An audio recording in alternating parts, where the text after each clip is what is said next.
Good morning students. अस्सलाम वालेकुम रहमतुल्लाहि व बरकातुहू। वेलकम टू मुकाम्स ऑनलाइन क्लासेस। बच्चों, पिछले लेक्चर के अंदर हमने न्यूमेरिकल क्वेश्चन नंबर 7 किया था। 8 और 9 में आपको होमवर्क दिया था और समझाया भी था कि कैसे करना है। चलते हैं आज अपन आगे क्वेश्चन नंबर 10 से शुरू करेंगे। चलिए बिना वक्त खराब किए हम लोग फटाफट स्टार्ट करते हैं। Question number 10। शिखर तथा रोहित एक फर्म में साझेदार थे तथा 7:3 के अनुपात में लाभ बांटते थे। कौन कौन है? शिखर और रोहित। मैं इसको शॉर्ट में ऐसा लिख देता हूं, शिखर और रोहित। अनुपात दिया हुआ है 7:3। फिर कह रहा है 1 अप्रैल 2017 को उन्होंने कवि को फर्म के लाभों में 1/4 भाग के लिए नया साझेदार कराया। किसको? कवि को। कवि मीन्स के लिख देता हूं, के 1/4 भाग। फिर कह रहा है कवि रुपए 4,30,000 पूंजी के लिए और 25,000 ख्याति प्रीमियम के भाग के लिए लाया। अब देखिए कवि की पूंजी दे रखी है अपन को, इसकी कैपिटल दे रखी है अपन को 4,30,000 रुपए, 4,30,000 और इसकी गुडविल दे रखी है अपन को 25,000 रुपये। ये लेकर आएगा, ठीक है। चलिए फिर कह रहा है 1 अप्रैल 2017 को शिखर तथा रोहित का स्थिति विवरण निम्न अनुसार है। कैपिटल दे रखी है, लाइबिलिटीज में जनरल रिजर्व दे रखा, क्या करेंगे? बांट देंगे। वर्कमैन कंपेंसेशन फंड, कोई भी अतिरिक्त सूचना है उसके अनुसार इसका काम करेंगे, नहीं है तो बांट देंगे। फिर उसके बाद है एसेट साइड में land and building, machine, letters, stock, cash. तो जैसी इंफॉर्मेशन है आगे पढ़ते हैं। ये निर्णय लिया गया भूमि और भवन का मूल्य 20% बढ़ाया जाए। भूमि और भवन बढ़ी है, कहाँ लिखेंगे? रिवोल्यूशन के अंदर। मशीन का मूल्य 10% कम किया जाएगा, ये भी रिवोल्यूशन के अंदर। कर्मचारी क्षतिपूर्ति निधि की देयता 50,000 निश्चित की गई। कर्मचारी क्षतिपूर्ति वर्कमैन कंपेंसेशन फंड की जो लाइबिलिटीज है वो कितनी तय हो गई? 50,000। पड़ा कितना है? 1 लाख रुपए। तो 50,000 जो रिमेनिंग बच रहा है, 1 लाख माइनस 50,000, उसे पुराने साझेदारों को पुराने अनुपात में बांट देंगे।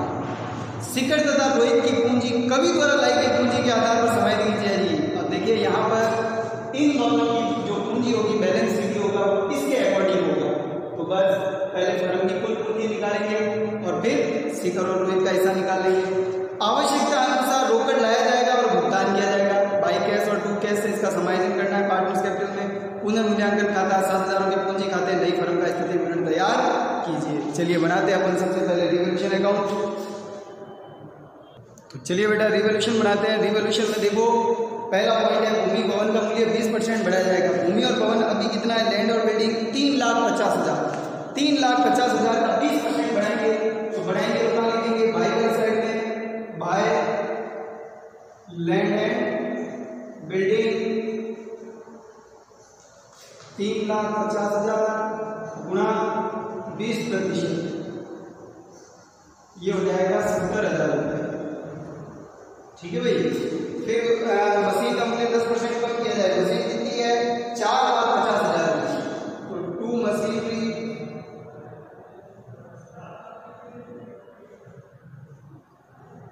4,50,000 का 10%, 45,000 रुपये, ठीक है भाई, ये 45,000। फिर इसके बाद में तीसरा कर्मचारी क्षतिपूर्ति से रिलेटेड है और चौथा पॉइंट आपका पूंजी से रिलेटेड है। बस रिवोल्यूशन के अंदर ये 2 ही पॉइंट आएंगे। तो देखिए इधर 70,000 है, इधर 45,000 है, क्रेडिट साइड ज्यादा है, क्या हो गया? प्रॉफिट। और उस प्रॉफिट को शिखर और रोहित को 7:3 में बांट देंगे। यहाँ आ जाएगा to partners capital,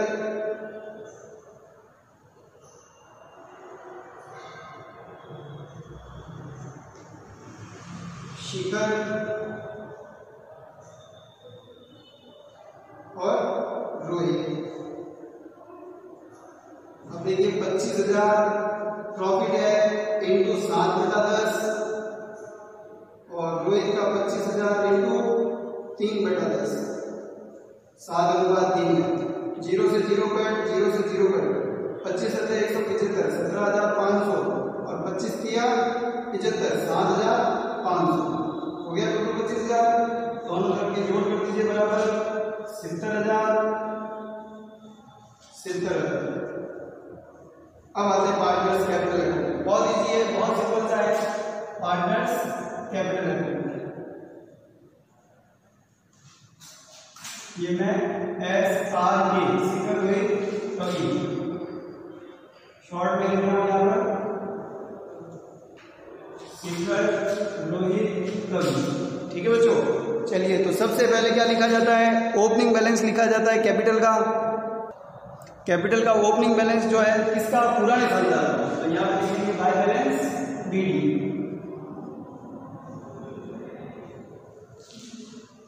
by balance BD। अब देखिए सीकर और रोहित की कितनी दे रखी है पूंजी, सीकर की दे रखी है 8 लाख और रोहित की दे रखी है 3,50,000। 8 लाख और 3,50,000। फिर उसके बाद में नया साझेदार क्या करेगा, पूंजी लाएगा, कितनी ला रहा है, 4,30,000 बाय कैश कवि के अंदर 4,30,000।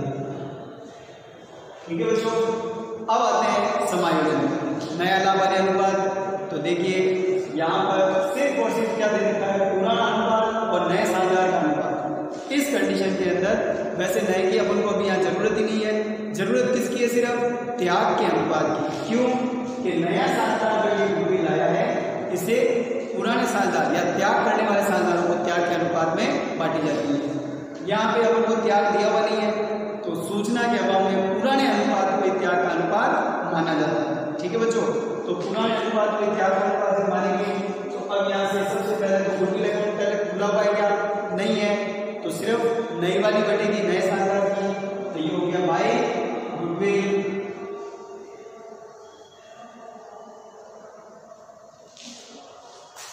अब गुडविल को जो है ये 25,000 रुपए किस अनुपात में बांटने, वही 5:3 में। तो ये 25,000 बटे थे 17,500, 7,500। ये गुडविल का समायोजन हो गया। फिर आते हैं रिकन्वर्शन पर, तो प्रॉफिट हुआ उसमें भी, तो बाय रिकन्वर्शन, बाय रिवैल्यूएशन। अब बाय रिवैल्यूएशन के अंदर देखिए, बाय रिवैल्यूएशन में सबसे पहले 17,500 और 7,500, 17,500, 7,500 ये रिवैल्यूएशन हो गया। अब चलते हैं हम इतनी लाभ अथवा हानियां। तो एक तो पड़ा है जनरल रिजर्व 1 लाख रुपए, तो bye general reserve, bye general reserve account. अब 1 लाख रुपए बांटेंगे 7:3 में, तो ये आएगा 70,000 और 30,000 रुपए, 70,000 और 30,000। फिर एक चीज और पड़ी है वर्कमैन कंपेंसेशन रिजर्व, तो बाय WCR, बाय WCR। अब देखो WCR की लाइबिलिटीज कितनी है, 50,000 रुपए। तो बचा 50,000 बांटेंगे, तो 7/3 में बांटने पर इसको मिलेंगे 35,000 रुपए और इसको मिलेंगे 15,000 रुपए।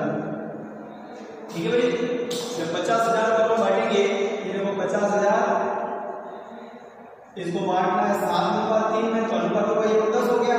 तो 10 का मतलब हो गया 50,000 बटा 10 इंटू 7, तो 0 से 0, 5 से 35 और इंटू 3, तो 5 दिया 15,000।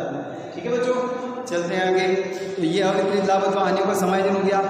फिर लास्ट अपन का बचता है वो है पूंजी का समायोजन। अब पूंजी का समायोजन किसके आधार पर करना है, नए साझेदार के आधार पर, नए अनुपात के अंदर। तो बेटा यहाँ अब अपन को क्या करना पड़ेगा, नया अनुपात निकालना पड़ेगा पूंजी के समायोजन के लिए, क्योंकि उनकी पूंजी किस आधार पर करनी है, नए के आधार पर। तो नए के आधार पर उनका लाभ हानि अनुपात ज्ञात करना पड़ेगा। ठीक है, तो चलिए अपन इसका लाभ हानि अनुपात ज्ञात करते हैं। तो बेटा देखिए वर्किंग नोट लगाते हैं, calculation of new ratio, calculation of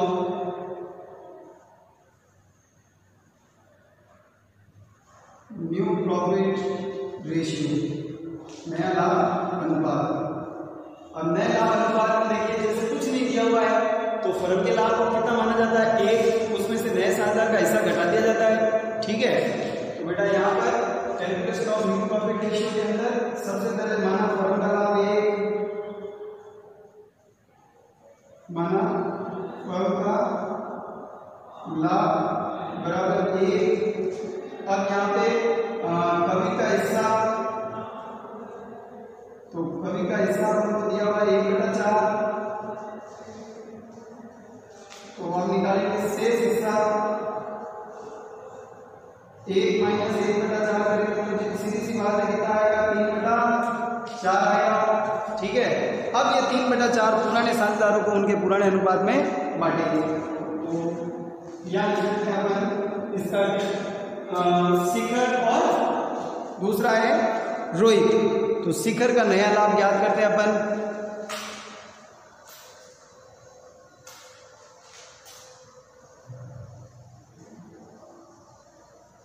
शिखर का लाभ 3/4 गुणा 7/10, तीनों सतह 21 और 4/40।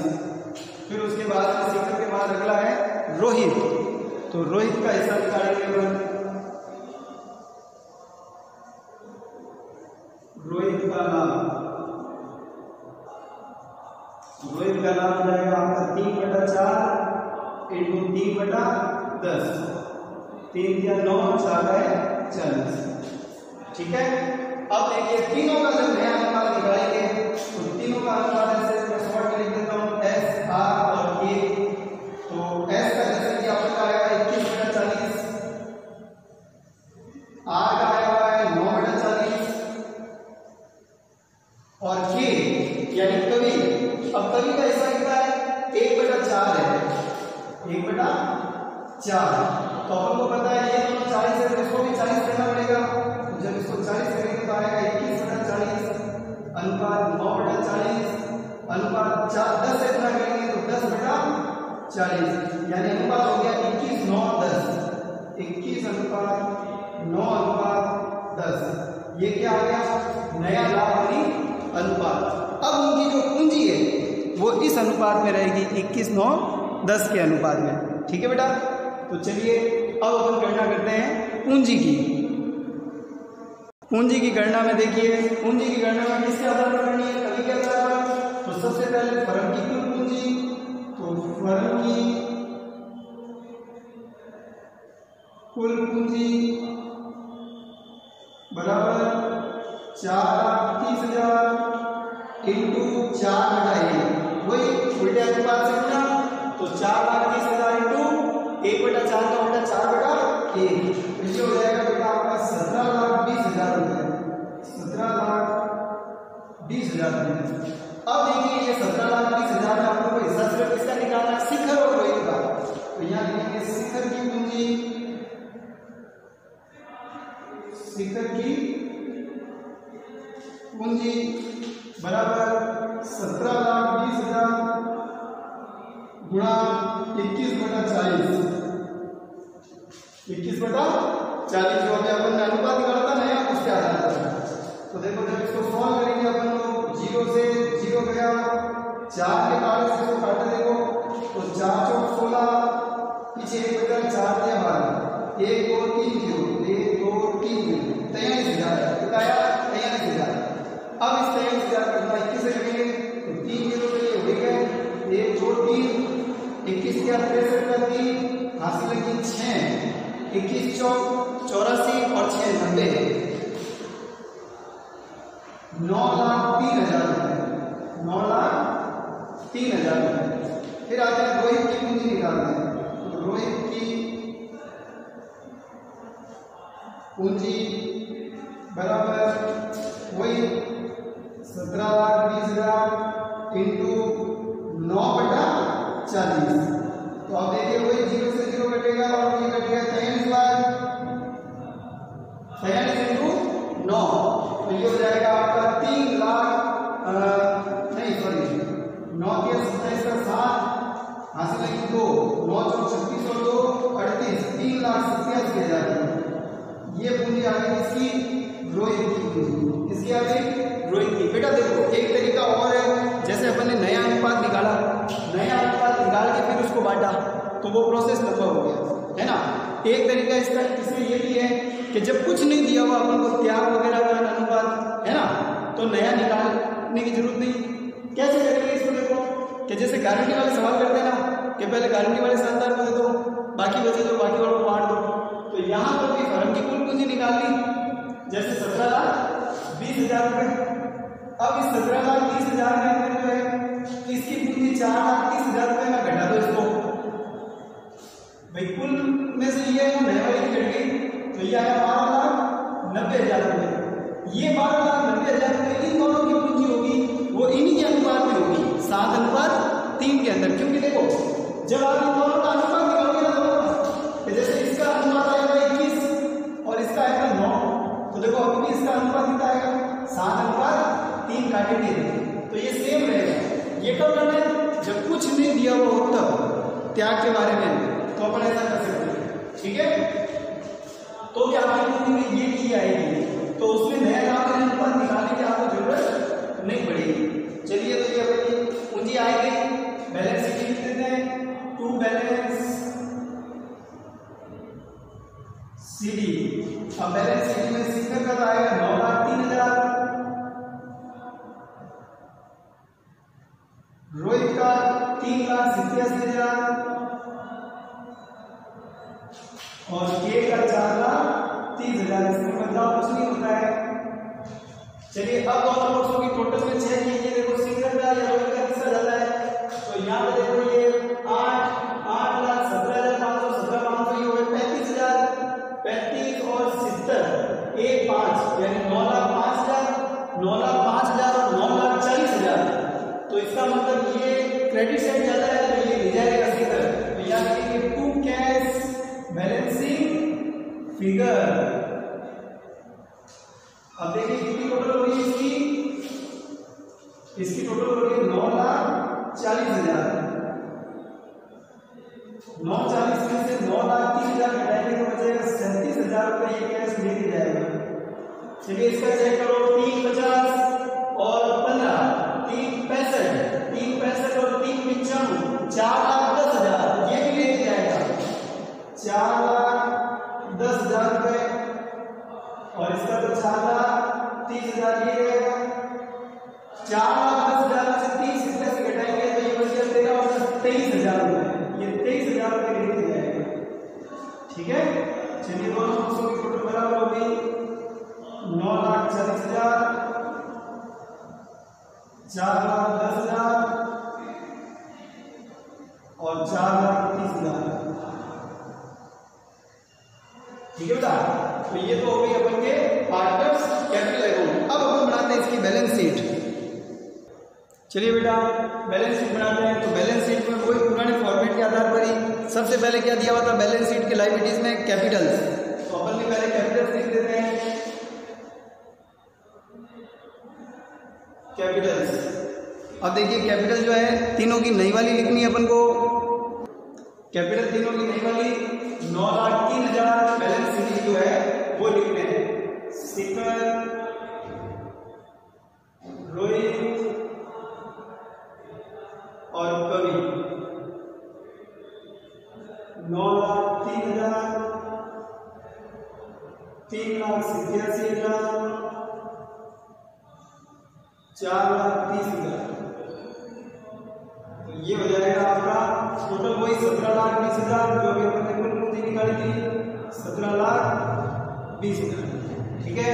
अब देखिए और लायबिलिटी साइड में तो जनरल लेजर बढ़ चुका है, वर्कमैन कंपेंसेशन फंड भी बढ़ चुका है, सिर्फ बचा गया credited date. Creditors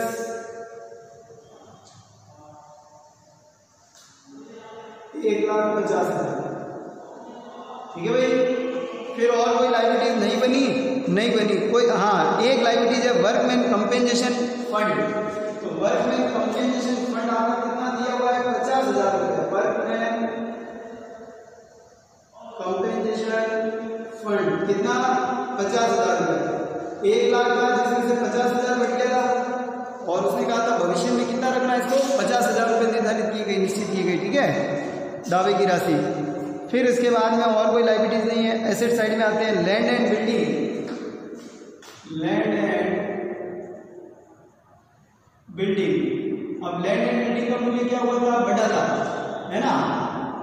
land and building का मूल्य बढ़ा था तो लैंड एंड बिल्डिंग 3,50,000 प्लस 70,000 रुपये जो बढ़े थे तो टोटल मिला के हो गया 4,20,000 रुपये। फिर उसके बाद में मशीन, तो मशीन जो है वो अपन को दी गई है 4,50,000 रुपये, है ना। तो 4,50,000 में से घटाना है अपन को कितना, 45,000, 10% कम किया था अपन ने, तो ये हो गया 4,05,000 रुपये। फिर आगे चलते हैं, मशीन के बाद डेटर्स, डेटर्स में कोई चेंजेस नहीं, same to same. Debtors 2,20,000 less provision 20,000, तो ये बात आ गया आपका 2 लाख रुपये। सेम टू सेम, कोई कम नहीं करना है, डेटर्स में कोई बदलाव नहीं करना है। फिर आते हैं स्टॉक, स्टॉक में कोई बदलाव हुआ नहीं हुआ, ऐसे वापस आ जाएगा स्टॉक 3,50,000।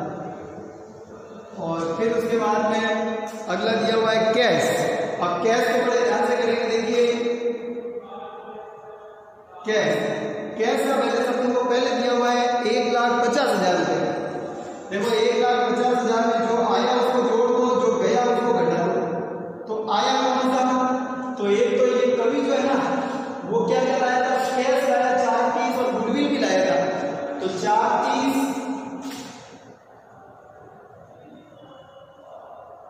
प्लस 25,000 गुडविल के।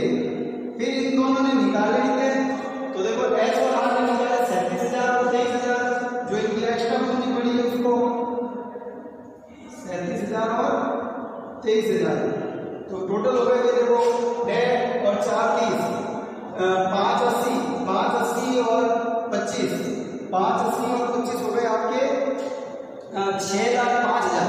6,05,000 में से 60,000 घटाएंगे तो ये बचेगा आपका 5,45,000, 5,45,000।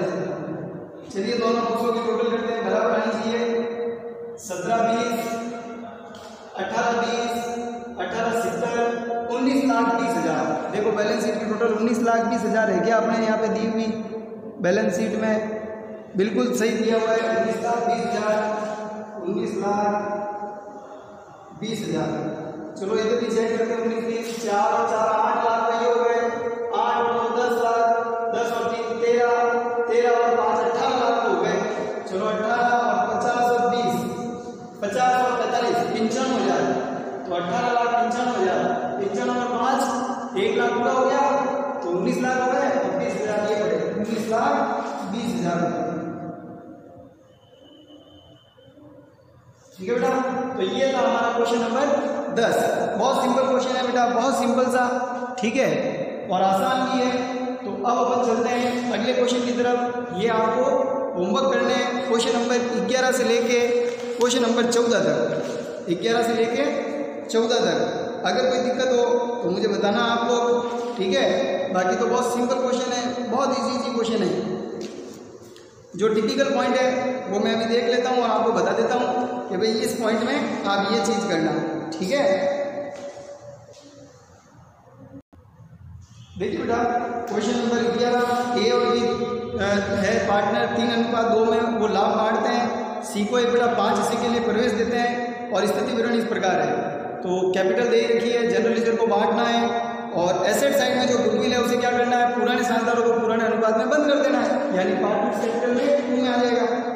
फिर इसके बाद और कोई इसमें समायोजन के लिए नहीं है एसेट्स में। तो फिर आता है अतिरिक्त सूचना में। तो अतिरिक्त सूचना में देखो इस प्रश्न के अंदर पहला पॉइंट तो हो गया पूंजी और ख्याति का। सी पूंजी के 40,000 और 15,000 ख्याति के लाएगा, तो वही 22 गुडविल हो जाएगा, ठीक है। गुडविल किस अनुपात में बांटेंगे, त्याग के अनुपात में। अब देखो दूसरा पॉइंट, साझेदार भविष्य में लाभों को 5:3:2 के अनुपात में बांटेंगे।